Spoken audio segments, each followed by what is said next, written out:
अस्सलाम वालेकुम दोस्तों, सन 1995 में फॉक्स टीवी ने एलियन ऑटोप्सी के नाम से एक डॉक्यूमेंट्री रिलीज़ की।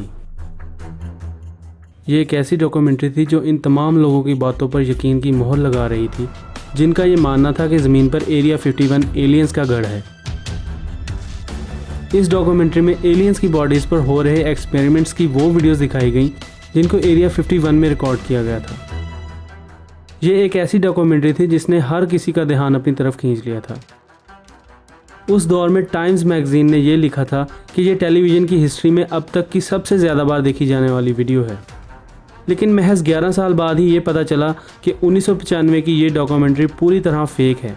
और इस डॉक्यूमेंट्री के प्रोड्यूसर रे सैनेटली ने खुद एतराफ़ किया कि इसमें दिखाए गए एलियंस की बॉडीज़ हमने भेड़ के दिमाग, नकली पुतलों और फ्रूट जेली के साथ बनाए थे। दोस्तों, 1995 की बनाई गई एरिया 51 से जुड़ी ये डॉक्यूमेंट्री तो फेक निकली, लेकिन इस जगह से जुड़ी अफवाहें तो 1995 से भी पहले की हैं। तो सवाल ये उठता है कि ये अफवाहें आखिर आई कहाँ से हैं और क्या वाकई इनमें कुछ दम भी है। दोस्तों, अमेरिका के शहर लॉस वेगस से 88 मील दूर एक एयरफोर्स बेस है जिसे एरिया 51 के नाम से जाना जाता है। ये जगह हमेशा से ही किस्से कहानियों से जुड़ी रही है, जिसकी वजह है यहाँ पर बार बार दिखाई देने वाले यूएफओ और ज़मीन पर टहलते हुए एलियंस। 2013 तक तो अमेरिकन गवर्नमेंट एरिया 51 से पूरी तरह इनकार कर रही थी, लेकिन जब उन्होंने एरिया 51 को तस्लीम कर लिया तब भी उन्होंने यही कहा कि इस जगह का एलियंस या किसी और मखलूक के साथ कोई ताल्लुक नहीं है, बल्कि ये एक सीक्रेट फौजी अड्डा है। लेकिन अमेरिकन गवर्नमेंट के इस बयान को दुनिया भर के एलियन रिसर्चर्स सिर्फ एक कवर अप मानते हैं। The notion that the government has alien hardware or that the government knows more than it's telling about UFOs. I think that's still possible, and I think that this base would still have a role. जिन्हें इस बात पर यकीन है कि इतने सालों तक इस जगह को छुपाना और आज भी इस जगह इतनी सख्त सिक्योरिटी इस बात का सबूत है कि यहाँ ज़रूर कुछ ना कुछ अजीब हो रहा है। और इनके इस यकीन को और ज़्यादा मजबूत बनाती है उन वर्कर्स की गवाही जो एरिया 51 में काम करते रहे हैं। 1966 से लेकर 1989 तक बिल ऊ हाउस वहाँ पर मैकेनिकल इंजीनियर रहे हैं। अपनी मौत से पहले उन्होंने बताया कि वो खुद यहाँ पर एक ग्रे एलियन के साथ काम कर चुके हैं जिसका नाम जे रोड था। उन्होंने कहा कि जे रोड एक खलाई शटल का पायलट था जिसे एरिया 51 में रखा है। साथ ही उन्होंने कहा कि वो टेलीपैथी टेक्नोलॉजी से इस एलियन के साथ बात किया करते थे। दोस्तों, एरिया 51 1947 में होने वाले रोजवेल इंसिडेंट की वजह से सबसे ज़्यादा सुर्खियों में रहा है। 8 जुलाई 1947 को अखबारों में ये खबर थी कि रोजवेल न्यू मैक्सिको में एक यूएफओ क्रैश होकर गिरा है। और जल्द ही ऐसी अफवाहें उड़ने लगी कि इस जगह से जिंदा और मुर्दा एलियंस बरामद किए गए हैं जो कि दिखने में बहुत ही अजीब जिसामत के हैं। हादसे की जगह पर मौजूद लोगों में लेफ्टिनेंट वाल्टर हॉट भी थे।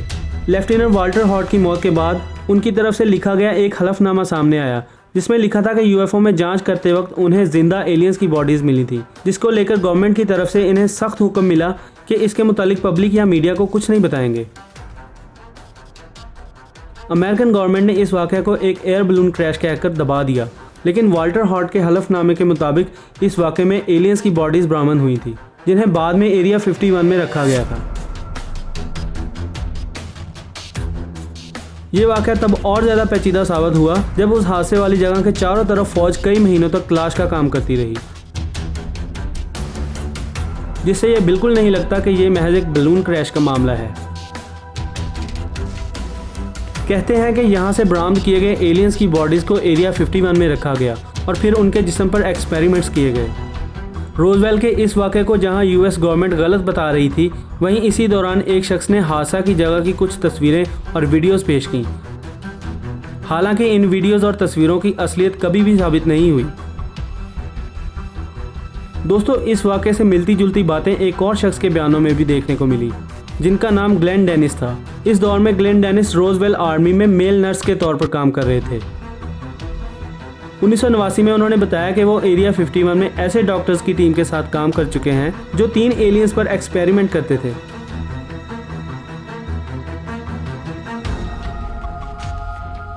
इसके बाद 2014 में बॉयड बुशमैन ने भी एक इंटरव्यू की वजह से काफ़ी खबरों में जगह बनाए रखी। उन्होंने कहा कि वो एरिया 51 में reverse engineering alien UFO technology पर काम कर चुके हैं, जिनमें बहुत ही खुफिया किस्म के एयरक्राफ्ट पर तजुर्बात किए जा रहे हैं। बुशमैन ने बहुत से यूएफओस और एलियंस की फोटोज भी दुनिया के सामने रखी। बुशमैन ने यह भी बताया कि यहाँ पर पाए जाने वाले एलियंस दो किस्म के हैं, जिनमें से एक को रेगुलर्स के नाम से जाना जाता है, जो बहुत ही शरीफ और इंसानों से मिलनसार होते हैं,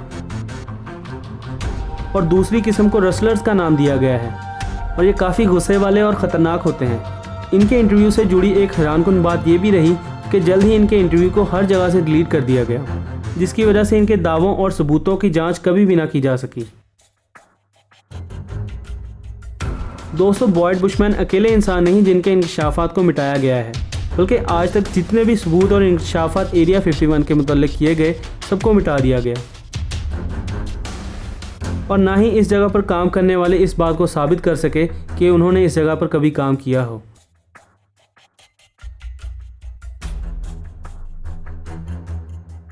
हिलरी क्लिंटन ने कहा था कि अगर वो कभी वज़ीर-ए-आज़म बनी तो वो एलियंस और एरिया 51 से जुड़े तमाम डॉक्यूमेंट्स अवाम के सामने रख देगी।